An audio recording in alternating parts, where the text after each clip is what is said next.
Hausawa Top TV tashar al'umma. An kashe ɗan gidan tsohon shugaban ƙasar Libya, Saif al-Islam Gaddafi. Masu saurare ku gyara zama domin jin rahoton da muke tafi da shi, domin ku ji irin lauje cikin naɗin da ke cikin wannan al'amari na kashe ɗan gidan wato tsohon shugaban ƙasar Libyan. Shin mene dalilin kashe shi? Shin ko tsoro ake ji zai gaji mahaifinsa Gaddafi? Wannan na daga cikin ayoyin tambayoyi da wasu ke yi kan al'amarin. Rahotanni sun ce an kashe Saif al-Islam Gaddafi, ɗaga shugaba wato tsohon shugaban ƙasar Libya marigayi Kanar Muammar Gaddafi. Kamfanin dillancin labarai na Libya ya ce, shugaban tafiyar siyasar Saif al-Islam ne ya sanar da rasuwarsa a ranar Talata. Saif al-Islam mai shekaru 53 shi ne wanda a baya aka yi wato yaƙinin cewa zai gaji mahaifinsa marigayi Gaddafi.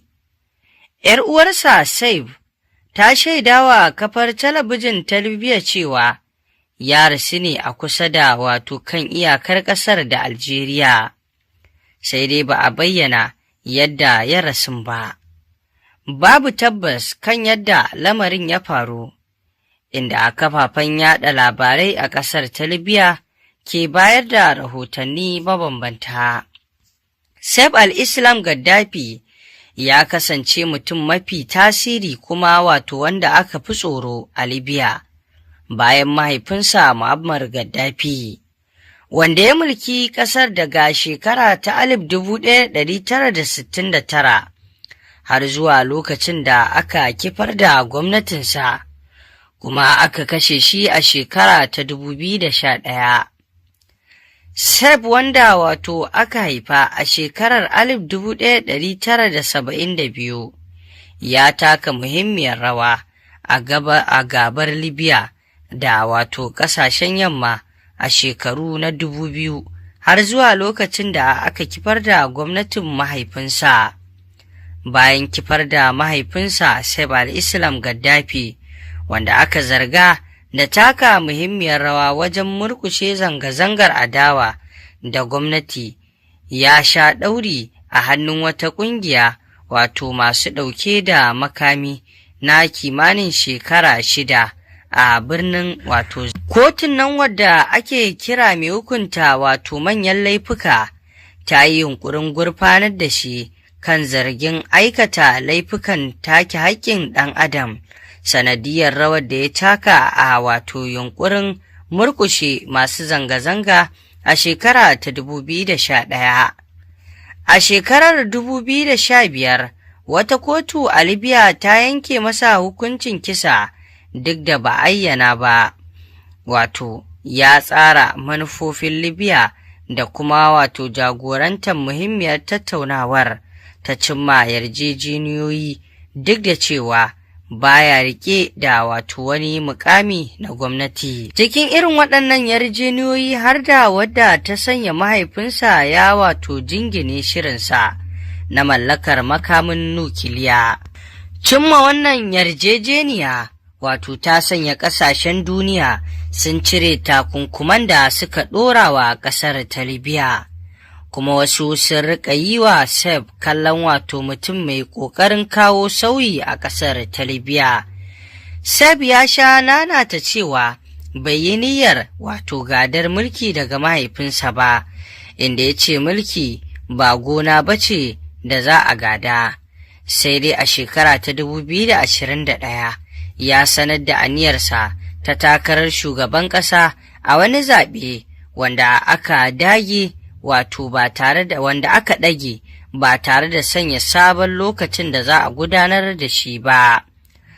Wannan al'amari ne da ake kallon nasa da cewa kisan nasa akwai lauje cikin naɗi a ciki, domin bayanai da suke fita ba a bayyana yadda asalin musabbabin wato kashe shin ya kasance ba.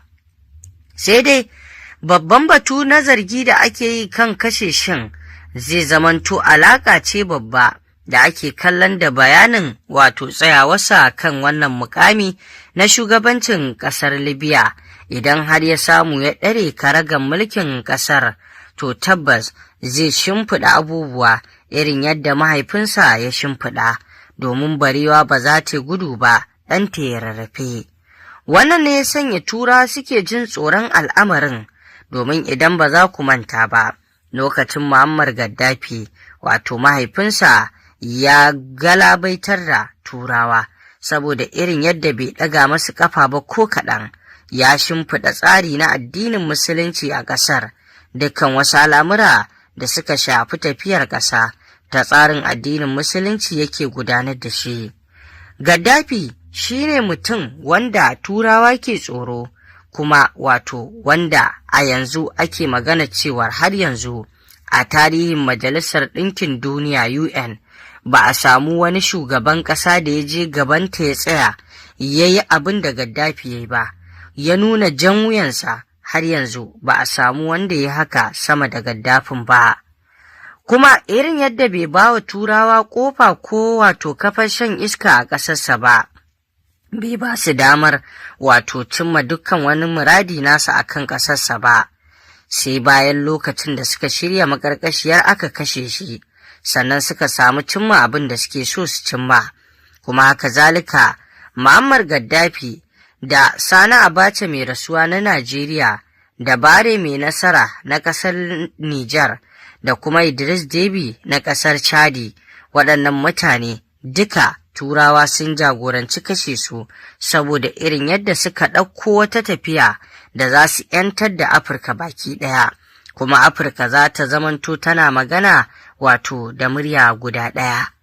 Idan wannan tafiya tasu ta cimma, to tabbas Turawa za su yi babbar asara. Shi ya sanya suka jagoranci kashe su ɗai da ɗai har suka ga bayan su ga baki ɗaya, wanda wannan kashe sun ya kawo Afirka babban tsaiko. Da a ce suna nan, da yanzu Afirka ta fita daga wancan ƙangi na amshin shata ga Turawa, domin waɗannan mutane sun yi yunƙuri na tabbatar da ‘yancin Afirka ta zamanto mai magana da murya ɗaya, kuma ta zamanto ba wadda Turawa za su zo ta ringa wato wasa da hankalinsu ba, ko kuma ta riƙe masa akala sai inda suka ja su. A yanzu Saif al-Islam, wato idan har ya gaji mahaifinsa, to tabbas kamar yadda aka bayyana, bayan mahaifinsa ba a samu wanda ake jin tsoro sama da shi ba, to tabbas zai shimfiɗa mulki, zai gaji mahaifin nasa.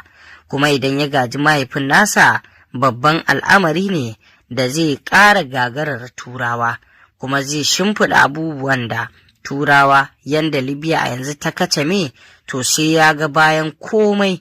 Duk wani abu da Turawa suka shimfiɗa suka birkita ƙasar sai ya saita shi, kuma ya kore su daga ƙasar.